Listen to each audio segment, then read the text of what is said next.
And Mr. Park is here, and Mr. O'Donnell is coming. He hasn't showed up yet. I'll text him.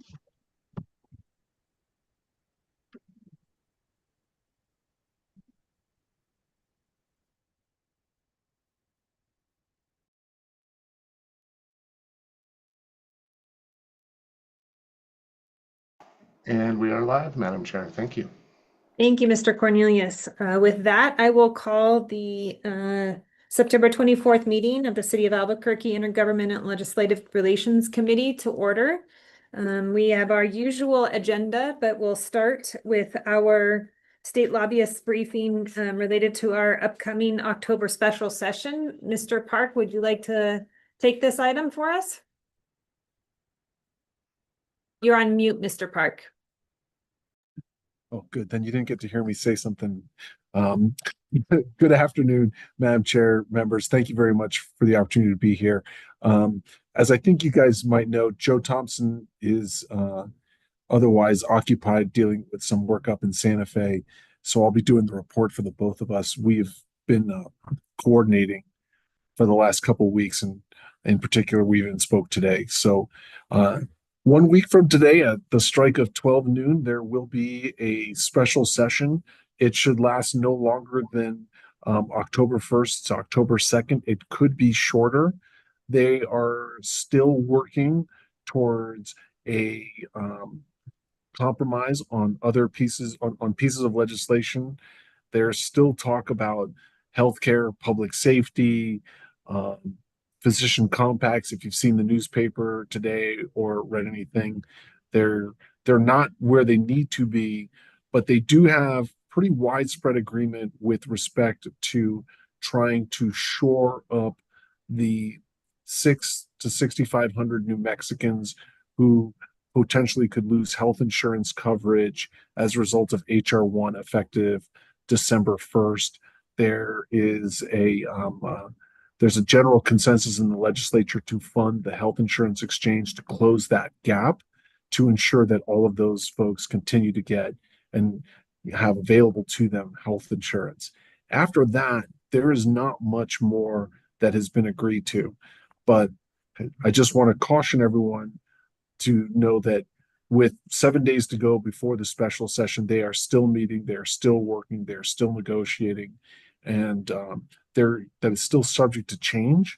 But what's also most important to understand is that even if they don't get there for the special, the governor and the legislators have been very clear that they expect to address many of these issues during the regular session in January. So that's my report, Madam Chair. I'll be happy to answer any questions.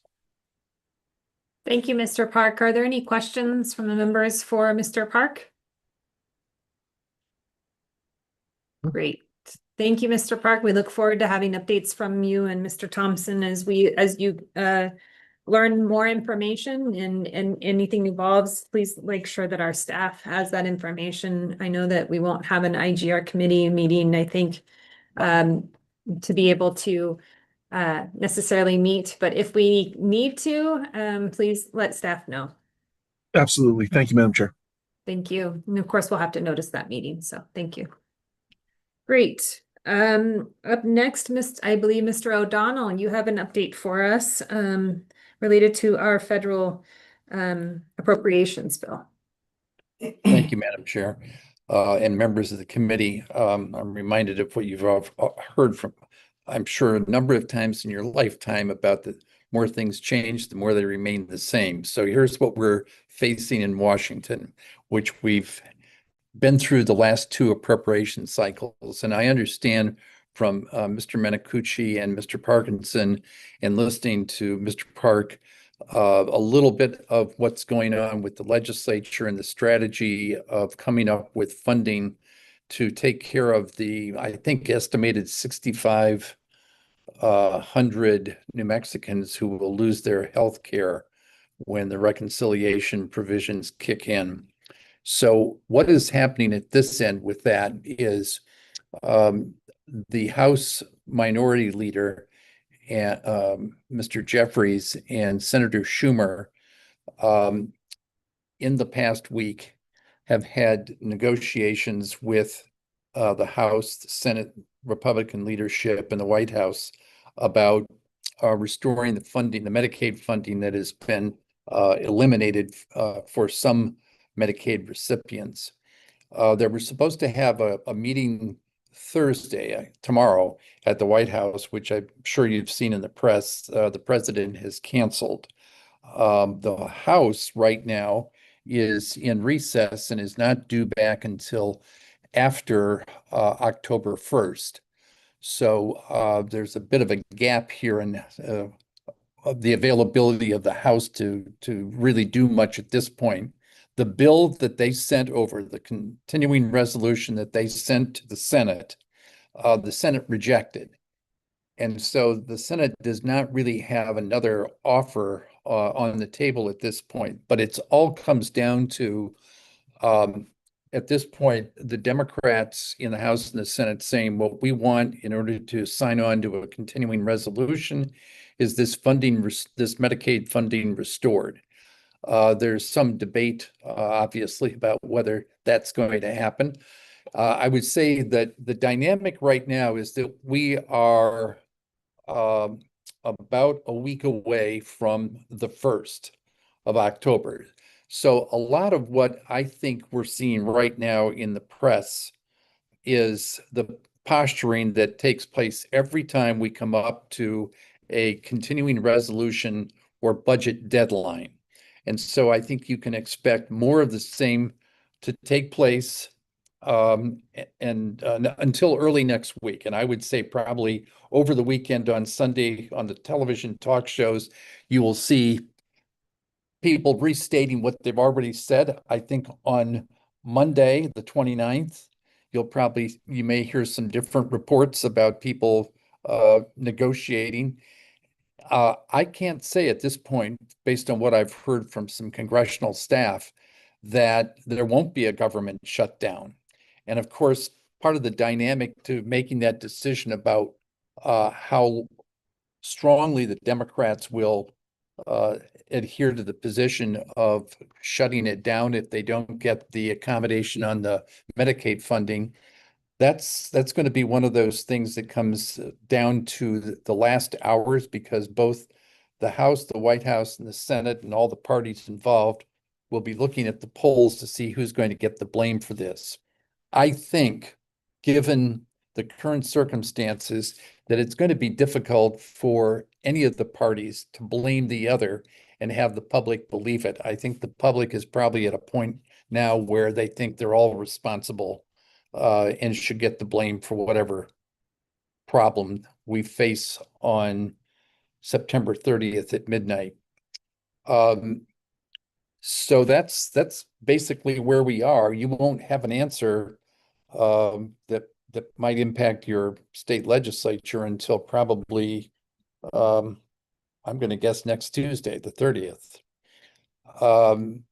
I also wanted to mention that I did see in the attachment to the invite to this meeting that the administration and the council have come up with their list of capital outlay projects or areas of request.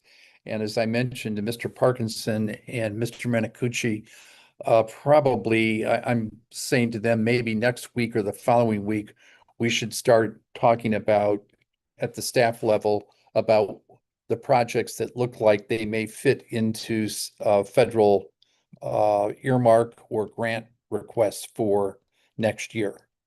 Madam Chair, members of the committee, that's my report, and I'm glad to answer any questions. Thank you, Mr. O'Donnell. Are there any questions from the committee members for Mr. O'Donnell? I appreciate your thorough update. I think it's helpful. You actually answer everything that could be a question often in both you and Mr. Parks in your updates. So I appreciate that. Well, Madam Chair, I wish some of my high school teachers and college professors heard you say that. Well, I appreciate it. I do think you're accurate that the timing for how we match our legislative priorities documents to our federal opportunities is the timing makes sense next week to get that started. And I appreciate that you have raised that for staff's attention to do so. Madam Chair, if I might add to that, I'm also aware that Mr. Anderson, Mr. Parkinson, Mr. Manacucci have made a number of efforts over the last year and probably 2 years that we get this moving so that we can make some decisions in November and have something in place by December. So I did talk to Mr. Manacucci about that timing today and mentioned it to Mr. Parkinson. So that will be our aim, to try and have this thing put together in November. Fantastic. Yes, I think the committee and the staff, with the help of the staff, have definitely moved our timelines to be more amenable to both yourself and our state lobbyists' needs for clarity. So thank you for that that push that you all have done. And we'll look forward to hearing from Mr. Minicucci, Mr. Anderson, and Mr. Parkinson in terms of how that work will evolve over the next couple weeks. Great. With that, I think from our last agenda, we did just go over the administration's priorities that would be communicated by executive communication by EC to council. I think our staff have indicated we don't feel we have to present again, obviously, since we went over it. We don't have any changes to the document except for when it is communicated by EC to remove the draft language that is included on what was presented. Is that any other issues, Mr. Anderson? Madam Chair, I think, yeah, we will just, we will look back through and remove where we mentioned draft in any of the memos or the actual priority document, and then we will route those and get them to council at the appropriate time. Great, thank you. I think our goal as a committee is to send these forward, have a motion to send this and the next item as well to council for full consideration by EC and OC. So I'd entertain a motion from the committee to recommend the draft administrative state legislative priorities document. So moved. Is there a second? Second. Thank you, Councilor Pena and Councilor Feeble-Corn, sorry. Feeble-Cone, now you're a feeble, I don't know why that. All those in favor, aye? Aye. Aye. All those opposed? Thank you very much for that. So we'll take the time from, I think, Mr. Minicucci, you're planning to present, if I'm wrong, please correct me, the documents presented in our attachments for city council district programs priorities. Yes, Madam Chair, I will quickly go over the document and just to add, being at the midpoint between the administration and the council's presentation, I spoke with the council president today, and she said she is, yes, willing to hear these at immediate action come the October 6th meeting, so that we could stay on schedule per the state ordinance. Of course, it will require a formal request from one of the members of the council members of the committee, but she would be open to it and accept it on that one. Going over quickly, the council list starts out this year with the capital outlay list. Capital outlay requests presented first, then followed by the state, by the legislative list. The reason being is because we only had 3 or 4 districts with the legislative ask, and that would be a little bit confusing at first, that some districts would look like they're missing. So whereas the capital outlay list, of course, we already have all the districts in them. I should point out that as per the request of the council last year, the council is called capital outlay requests. It was felt by the council that way it allows the councilors to put in all their aspirations without having to go through the council to debate whether or not it's a city or a council priority. So by using this term request, it allows for a broader, I guess, platter of requests to go forward to it. On that one, the requests for the capital outlay are almost all requests that the councilors have put in to make improvements to the front line or the front service, the first service facilities that are within neighborhoods, those being parks, roads, storm drains, community centers, senior centers, pools, whatever. I don't know if we have a pool. Yeah, we do have a pool this year, to basically to improve those facilities within the neighborhoods. There are a few systems that are more regional based, such as the West. There are a number of counselors who have requested, but to District 9, the last one, and that is the district, the Albuquerque Shooting Range Park. That was put in last year by a number of counselors, and it's been put in too. And that was to design and construct updates, renovations at the shooting range park. That is a park both used regionally as a recreational shooting range and also by a number of law enforcement agencies in the state on that one. So that's primarily the questions on the capital, or what's presented by the capital outlay. Regarding the legislative requests, primarily I should point out that except there were 4 districts that were presented legislative requests. Fortunately, all three of the districts, the counselors are from the counselors who are here who are here attending as members of the IGR. So if they would like to speak to them afterwards, primarily, again, these here really focus on critical needs of the community. Behavioral health is by far the leading one. Domestic violence protection, immigration protection, climate change, addressing climate change on that one there. For protecting vulnerable road users as pedestrians, cyclists. Again, a lot of it is really focused on, or almost all of it's focused on public health and the relations to public safety. There's also, I think, as you see here from District 7, establishing a state transit fund. New Mexico is one of the few states in the nation that does not have a transit fund. Specifically, whereas most states have a highway fund and a transit fund, New Mexico does not have that. And again, so that's just something that's been a void in our state system, has been needed for a long time. I think my tenure at the city, I've heard from city officials that something that's been needed for a long time. So I think that's primarily what there's in there. I think also that's in there this year is looking at the MRA area, 20-year tax abatement in metropolitan redevelopment areas. And that is, again, trying to, as we have a number of areas now that now fit within the blight designation and a need for redevelopment, trying to, again, add further incentives for capital to want to invest in those areas by expanding the amount of tax abatement. And again, that links to public health and public safety by improving those areas. And then there's other programs, again, such as New Mexico Handle with Care, that are in there. Public health, restricting fireworks sales, trying to get a management on that. So again, I think that, and affordable housing, of course. So again, that seems to be the focus of the legislative requests by district. So with that, I will stand for any questions, or if the counselors that are here, the members of the committee, if they would like to add to it. Thank you, Mr. Menicucci. Is there, let's see, I can't quite see anybody else. So does anyone have any questions or any additional information they would like to add to the presentation of the City Council State Legislative? I want to get it right because I know you said we're not saying the words priorities.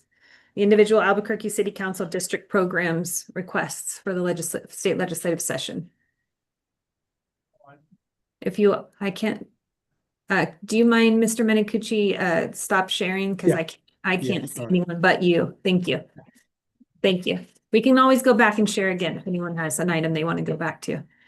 For clarification, I just want to make sure we take appropriate action. I think we would accept this and do the same, but I didn't know if you were indicating that your intent was that on the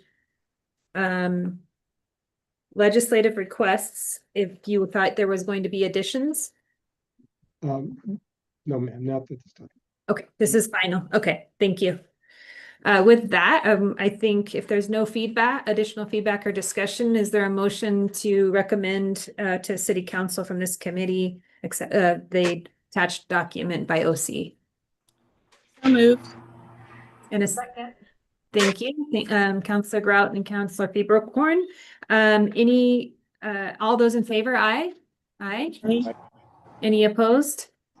Great. That's easy work when we do all the work. Thank you, staff, for all of that. In both cases, I know that you all have worked together and moved this along. I know our goal was to meet our new requirements and timing. So I appreciate whichever counselor will move those forward for immediate action with President Bassan. Okay, with that, I think we have other business. Is there any other business, Mr. Menicucci, or anyone else? Madam President, just to let you know that the next meeting will be in 2 weeks. That's our regularly scheduled meeting, October 6th. And again, we'll keep in touch to let you and the members know if they feel like that's needed. And it might be particularly with the status of the budgets in the state and federal government. And then, of course, November 5th, we will hopefully be bringing for recommendation to the council the federal packages from the administration and from the city. That is our intent. Thank you, Mr. Menicucci. I know that the November 5th meeting is right before City Council meeting on that day, since City Council, I think, is moved to the Wednesday instead of the regular Monday. Correct? I will double check that on the schedule here.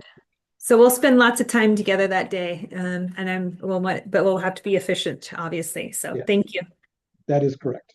I think we will definitely want to have the October 6th meeting unless our partners, Mr. Park and Mr. O'Donnell, tell us otherwise, but I think both will have important updates for us as a committee.